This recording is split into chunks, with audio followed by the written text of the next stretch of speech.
Now, what is your take on the hero's journey? Because I mean, when Chris Vogler came out with the writer's journey, and obviously Joseph Campbell wrote the Hero with a Thousand Faces, which introduced the whole concept of the hero's journey, it has been used, especially I think when Vogler came out with writer's journey, that's when Hollywood really took notice, because he wrote that memo that went around to all the studios, and everyone was like, we all need to hit on page 15. It's this on page this is that. What is your take on the hero's journey, and on a structural standpoint, and also on a philosophical standpoint? Because I love your philosophy. Sure. Well, I mean, they overlap for.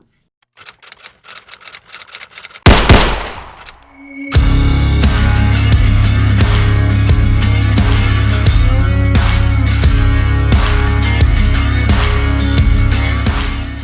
good reason. I mean, I don't want to give too many spoilers, but I'm working on an essay that's talking about basically beyond. It's going to be called Beyond the Hero's Journey. Nice. And it's going to be exploring the actual role of the. So, you're familiar with the concept of the monomyth? What's Yes. your understanding of the monomyth? The monomyth. I'm familiar with it, but I can't articulate it at this moment. So I mean, Okay. I'm assuming I don't want to even make myself look foolish. So please explain it to me. Sure. No, that's okay. It's okay. It's going to pull out of left field. So, I mean, first of all, I discovered Campbell when I was probably 17 years old, 16, 17 years old. And I was fascinated by, I got an early start on it. And I was fascinated by Jungian archetypes. And anthropology and sociology, psychology, all those things, the soft sciences were kind of fields that it fascinated me, especially philosophy as well. I'll give just a little taste of what I'm going to say in the essay, but basically the hero's journey. Okay, the concept of the monomyth is basically that every single story has a hero. Yes.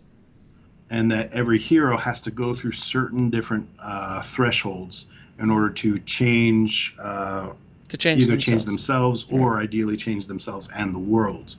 So Joseph Campbell was essentially doing, I don't want to give everything away, but basically Joseph Campbell was collecting stories that were largely rites of passage. So most of what we're seeing in Hero's Journey are rites of passage of how to adopt the values of a given tribe.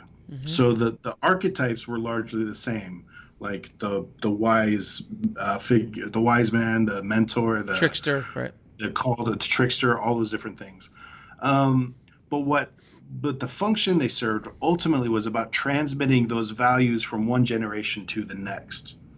So if you really want to understand what Campbell was contributing, you have to look first at Arnold von Gennep, who is anthropologist, sociologist, and he was the one that coined the concept of the rite of passage. And basically, he said that so all these cultures, he did a very similar thing to Campbell, where he was gathering all these myths from different worlds or from different cultures and trying to give it a kind of trying to understand it through the rubric of psychology or modern psychology. And what he was finding was that there was a kind of preliminal, a liminal, and a postliminal phase. And these were phases that the initiate would go through in order to become the person. And at the core of what was happening was a kind of tribal indoctrination of the characters or of the initiate. So every single story essentially was exhibiting a person who was either a flawed character or an ideal character. And they would have to go through these ordeals to prove their worth and prove their value. And through that, the themes were always a kind of moral expectation of the tribe. So, and that's still true today. So, my take on what a hero is, where I would digress or disagree with Campbell, is not just that a hero is somebody who does something bigger than themselves, but a hero is someone who embodies the ideals of a given tribe. And the implications of that is ultimately a hero is a kind of aspirational figure. In other words, a figure we want to be like, a figure we want to exhibit their moral values. and which is great. That's a very powerful mechanism. It looks at story as a kind of vector for transmitting values from one person to the next. The problem with that ultimately is that it depends on a kind of are you familiar with Manichaean thinking? No, I'm not. It's an ancient religion, but at the core of it is kind of looking at things as righteous versus evil, good and evil, black and white. Everything has its opposites. And the hero's journey is excellent for kind of transmitting sacred values of righteous and evil. The problem is that ultimately it's a kind of indoctrination, and it tends to contribute to a very kind of, it's perfect for building up biases. So if you look at a story as a vector for transmitting a worldview or sacred values, you're essentially building up this sacred value in conflict with everything else. Now, it's not a dialectic necessarily. A lot of people try and suggest that stories about arcs and heroes' journeys are about dialectics. But dialectics ultimately were about thesis, antithesis, and synthesis, which was about transcending the two different worldviews. But the hero's journey was largely about one worldview transforming through the ordeal, which is a completely different notion altogether. So the problem with that is that ultimately it's great for building biases, but the greatest stories that we watch, the stories that become world-changing, culture-changing, are the ones that get us to challenge our biases, the ones that get us to question what it is that's sacred to us, and they cause cultural shifts. You know, it's kind of those benchmarks where we start to question, we start to challenge the values that we had before. Can you give me an example of a movie? Sure. Actually, a better one would be like to look at if you look at old English mythology, British mythology. So a lot of stories about knights killing dragons to save princesses that are stuck in towers, right? That is classic hero's journey stuff. They're going to face the different, to get the wizard, to give them the powerful whatever, to kill the monster. So that's all idealism. But who is probably the most famous writer from British history? William Shakespeare. There you go. Now, where's the hero's journey in Shakespeare? I don't know. So we're going deep down. We're going down a deep rabbit hole here. I love it. So my contention is that he was transcendent of the hero's journey. Right. And the reason why is because he wasn't telling stories that were all about indoctrinating or transmitting sacred values from one generation to the next. Yeah. He was interested in complex characters that in a kind of Manichaean thinking and a kind of traditional mythological thinking, so basic tribal thinking says, if you do not agree with me, you're evil. If you in any way contend with the tribe, you're an enemy, which is a very kind of narrow way of thinking. It's an unsophisticated, blunt way of looking at the world. And it's a very limited worldview. So it builds up biases, but ultimately a bias turns into bigotry at that point. So great writers, transcendent writers like Shakespeare, they start to say, well, what if the dragon actually had really good motives for kidnapping the princess? Right. What if there was a really interesting worldview there that we don't understand?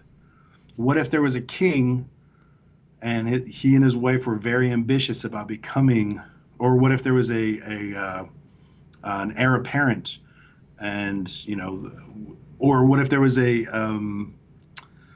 noble that whose father was murdered and by his uncle who took over his, it's basically, or what if a boy and a girl, teenagers, fall in love from separate tribes?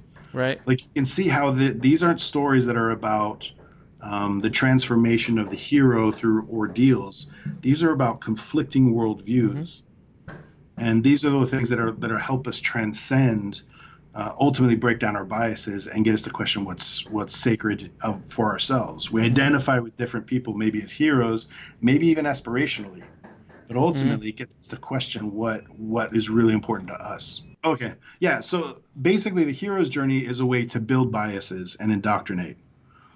But the stories that tend to be about the world and that tend to illuminate human nature tend to be about stories that are worldviews colliding with each other, where it doesn't necessarily have a clear good and evil, and you can actually empathize with either side, which brings us to protagonists and antagonists. And so in the contemporary world, like The Godfather is a great example of that. I would argue that The Godfather is actually, Michael is the somewhat of an anti-hero in that he is following what would be the rites of passage into, becoming a mobster. But according to the ideals of the American tribe at that time, it would have been seen as the antithesis of the sacred values of, being a good citizen and stuff like that, which is what was so great about it. Was at the time, this is the 70s. This is where people are questioning authority. People are questioning like the American values and the role of the government and everything like that. And so, and then you look at Godfather 2, which I think was one of the true, what I'm calling it is the pluralist paradigm. And pluralism is simply where you can allow multiple worldviews to be present, and none of them are necessarily the right one and the evil one. It's that they're simply, when they're brought together, they will come into conflict because they're competing with each other, but they're not necessarily a kind of dialectic where some synthesis will occur. It's more about the conflict, and nobody does that better than the Coen brothers. Yes. Part of my argument is that the Coen brothers, their whole career is simply the pluralist paradigm, which is one worldview comes into conflict with another worldview. Did you see Hail Caesar? Yeah, I did. So that scene where it's Lauren Lawrence or Lawrence? Yes. And then the cowboy, that's the perfect example. That right there is the Coen brothers to a T. Well, look at Lebowski. Look at Lebowski. Exactly. It's about conflicting worldviews. Completely. What's sacred to Jeff Lebowski versus the Big Lebowski is completely different. And the idea is that slowly as you go through this, it's not that necessarily anybody's evil. Instead, we actually learn kind of what makes each person unique. And to me, that's what I think is actually what's powerful about the Coen brothers is they're always subverting what we consider to be the hero's aspirational values.